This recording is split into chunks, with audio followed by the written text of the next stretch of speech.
Selama lebih dari 1 abad, sistem pendidikan tradisional berfungsi sebagai mekanisme penyimpanan massal. Keberhasilan diukur dari kemampuan siswa dalam mengingat pengetahuan. Tolok ukur itu kini sudah usang. Ekonomi modern memprioritaskan produksi data baru dibandingkan penyimpanan data yang sudah ada.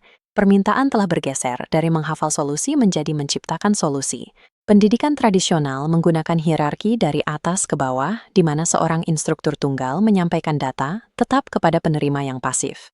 Inovasi modern membutuhkan jaringan terdesentralisasi dari node-node independen yang mengumpulkan dan mensintesis data secara dinamis. Hierarki warisan ini lebih mengutamakan kepatuhan daripada rasa ingin tahu.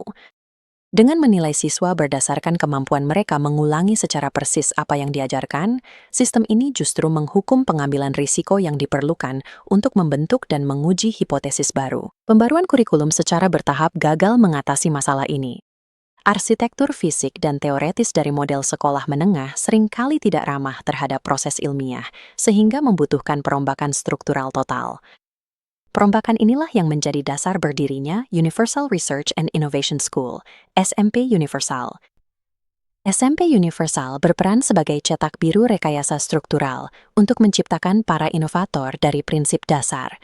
Sekolah ini menggantikan ruang kelas pasif dengan mesin operasional yang aktif. Dokumen sumber untuk model ini menyediakan spesifikasi teknis yang dibutuhkan untuk membangun institusi berfokus riset dari awal. Model ini ditujukan untuk jenjang sekolah menengah pertama. Ini adalah jendela perkembangan yang sangat penting, di mana otak memperluas kapasitasnya untuk logika abstrak dan penalaran kompleks.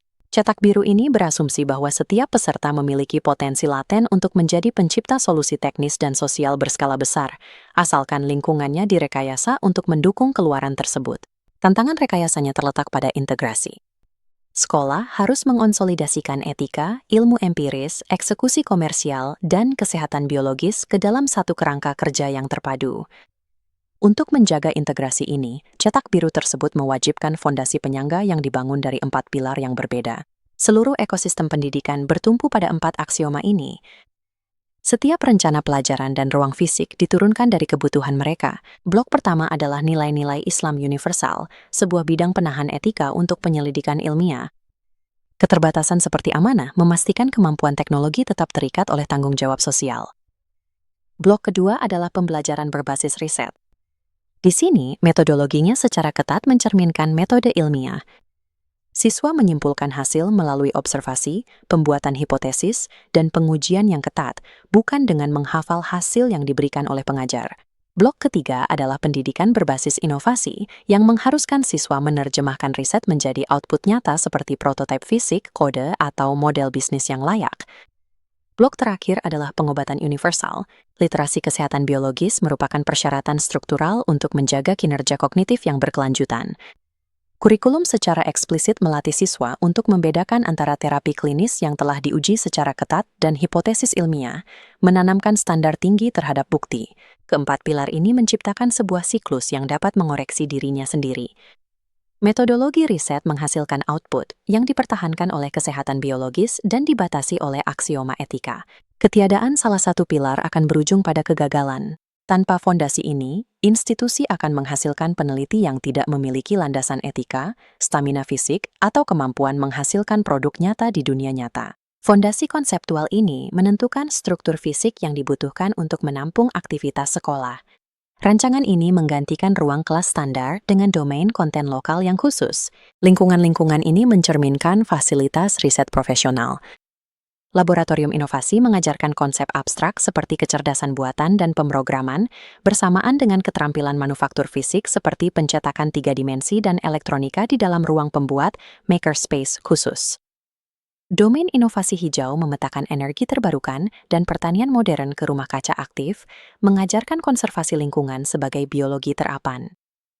Domain kewirausahaan dan kepemimpinan menggunakan bisnis model Canvas untuk mengubah prototipe menjadi solusi komersial dengan memanfaatkan ruang untuk presentasi publik. Rancangan ini membutuhkan ekosistem laboratorium khusus untuk IoT, kimia, dan AI, melampaui keterbatasan ruang serbaguna. Ruang-ruang ini dirancang untuk menghilangkan sekat-sekat akademik. Untuk menyelesaikan sebuah proyek, siswa harus mengintegrasikan kimia, pemrograman, dan manajemen bisnis dalam satu alur kerja. Arsitektur fisik berfungsi sebagai alat pembelajaran yang mewujudkan kurikulum lokal dalam desainnya. Siklus operasional harian sekolah digerakkan oleh inti kinetik tertentu. Inilah mesin pembelajaran berbasis proyek atau PBL.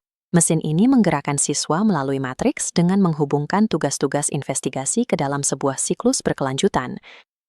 Siklus ini dimulai dengan identifikasi masalah lingkungan atau sosial yang bersifat lokal.